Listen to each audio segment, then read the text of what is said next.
Hi friends, இன்றைக்கி நம்ம வடை குழம்பு வைக்க போகிறோம்.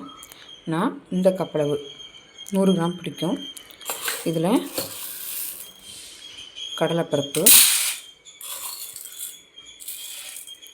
1.5 டம்ளர் போட்டிருக்கிறேன். ஓகேங்களா? இது துவரம்பருப்பு பாருங்கள், ஃபுல்லாகவும் இல்லை முக்காலும் இல்லை, இந்த அளவுக்கு போட்டிருக்கேன். நம்ம இதை ஒரு அரை மணி நேரத்துலேருந்து ஒரு 3/4 மணி நேரம் வரைக்கும் ஊற வைக்க போகிறோம். தண்ணி வச்சுட்டேன். பருப்பு நம்ம ஊற வச்சு எடுத்துட்டோம் ஃப்ரெண்ட்ஸ். இங்கே பாருங்கள், நல்லா ஊற இருக்குது. இதில் நம்ம 2 காஞ்ச மிளகாய்,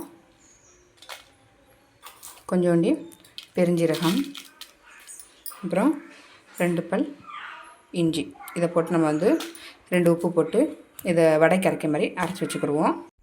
குழம்புக்கு தேவையான பொருட்களை பார்த்திங்கன்னா, குழம்பு பிறகு வெங்காயம், தக்காளி 1, கருவேப்பிலை, ஒரு உருண்டை புளி, இது தாளிக்க வெங்காயம் அண்ட் வெள்ளைப்பூடு, தேங்காய் ஜீரகமும் 5 வெங்காயமும் எடுத்து வச்சுருக்குறேன். வடைக்கு இந்த மாதிரி இப்படி அரைச்சி வச்சுக்கிறோங்க. ஓகேங்களா? இதில் நம்ம இப்போ கொஞ்சம் உப்பு, அப்புறம் காயப்பொடி போட்டு கருவேப்பிலை போட்டு நல்லா மிக்ஸ் பண்ண போகிறோம். ஓகேங்களா? நான் சைடில் இங்கே எண்ணெயை காய வச்சுருக்கேன். இந்த வடை குழம்பு நம்ம எண்ணெயில் போட்டும் எடுக்கலாம். அப்படி இல்லைன்னா நம்ம இட்லி கொப்பரை வச்சு வேக வச்சு எடுத்து போடலாம்.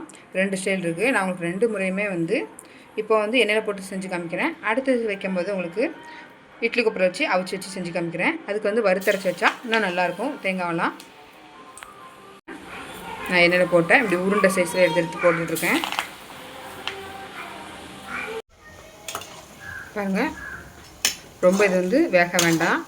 இந்த மாதிரி லைட்டாக அந்த தோல் காடணுன்னு எடுத்துடலாம். குழம்புல போட்டால் நமக்கு உருண்டை உடையாமல் இருக்கணும், அவ்வளோதான். மீதி வேக்காடு குழம்புல போட்டோன்னா அதில் வெந்துடும். பாருங்கள், அவ்வளோதான். இதை நான் எடுத்துக்கிற போகிறேன். இதில் நம்ம இட்லி கொப்பரை வச்சு வேக வச்சும் நம்ம உருண்டை குழம்பு வைக்கலாம். அது வறுத்தரைச்சி குழம்பு வைக்கணும். நான் இன்றைக்கி இந்த மெத்தடில் சொல்லுவேன். இன்னொரு நாள் அந்த மெத்தடில் உங்களுக்கு சொல்லுவேன். பார்த்துக்கிறேங்க. நான் எடுத்துட்டேன்.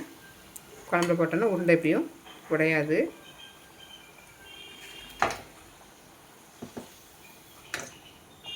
பாருங்கள், உருண்டைக்குள்ளே நான் பொரிச்சு எடுத்து வச்சுக்கிறேன். இனி எடுத்து நமக்கு குழம்பை கூட்டுற வேண்டிய வேலை தான். அடுத்து ஒரு தக்காளி, அப்புறம் கரைச்சி வச்ச புளி. இந்த குழம்பு ரொம்ப சிம்பிள் தான். நீங்கள் ஈஸியாக டக்குன்னு வச்சு எடுத்து முடிச்சிடலாம். அப்புறம் அரைச்சி வச்ச தேங்காய், இது எல்லாம் சேர்ந்து கொதிச்சோடனே நம்ம உருண்டையை போட்டு ஒரு 10 நிமிஷம் கொதிச்சோடனே நம்ம ஆஃப் பண்ணி வச்சிடலாம். சரிங்களா? நம்ம பொடிகள் போட போகிறேன். இது 1 ஸ்பூன் மஞ்சள் பொடி, இது 3 ஸ்பூன் மல்லித்தூள் எடுத்து வச்சுருக்கேன், அதை ஆட் பண்ணிக்கிட்டேன். அப்புறம் இது 1 ஸ்பூன் குழம்பு மிளகாத்தூள். நாங்கள் வீட்டில் எல்லா பொடி பருப்பு எல்லாம் போட்டு அரைச்சி வச்சுருக்கோம். ரெசிபி என்ன கேளுங்க, கண்டிப்பாக உங்களுக்கு ஷேர் பண்ணுறேன். அப்புறம் 1 ஸ்பூன் வத்தல் பொடி. ஓகேங்களா?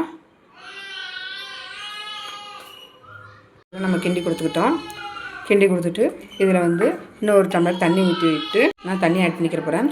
இது மொத்தமாக கொதித்த உடனே நம்ம அந்த உருண்டையை பொரிச்சு வச்சுருக்கோம்ல, இதில் போட்டு நல்லா கூட ஒரு 10 நிமிஷம் வேக வச்சோம்னா நமக்கு குழம்பு ரெடி. இந்த ரெசிபி ரொம்ப சிம்பிளான ரெசிபி. உங்களுக்கு இதிலே நான் அவிச்சு போட்டு நான் பண்ணி காமிக்கிறேன். ஆனால் இது ரொம்ப ஈஸி. பாருங்கள், நான் அடுப்பை வச்சுட்டேன். அடுப்பை வச்சு போட்டு வச்சுருக்கேன். கொதி வரட்டும். அதுக்கப்புறம் அவங்களுக்கு எப்படி இருக்குன்னு காட்டுறேன். பாருங்கள், குழம்பு நல்லா கொதிக்க ஆரம்பிச்சிட்டு இந்த ஸ்டேஜில் நம்ம உருண்டையை போட்டு இன்னும் ஒரு 10 நிமிஷம் கொதிக்க விட்டால் உருண்டை குழம்பு ரெடி.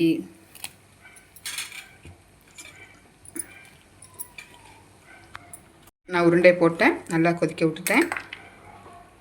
இது இன்னும் ஒரு 10 நிமிஷம் உருண்டையும் வேகணும், குழம்புல உள்ள மசாலா வடையும் போகணும். ஒரு 10 நிமிஷம் சிம்மில் போட்டு நல்லா கொதிக்கட்டும்.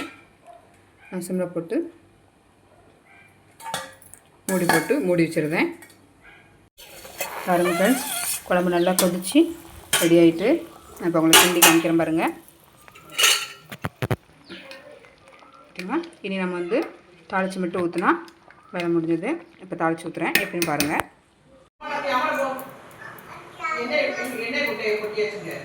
உளுந்தம்பருப்பட்டை, ஒரு சின்ன வெங்காயம், வெள்ளைப்பூட இடிச்சுட்டேன். இதெல்லாம் வெள்ளைப்படம் போட்டாச்சு. நல்லா ரெடியாக இருக்கும்.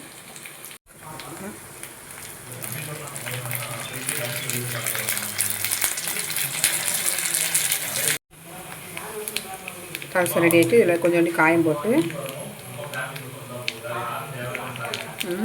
காயப்பொடி போட்டு நல்லா கலக்கி போட்டு நல்லா மிக்ஸ் பண்ணிக்கிறேன்.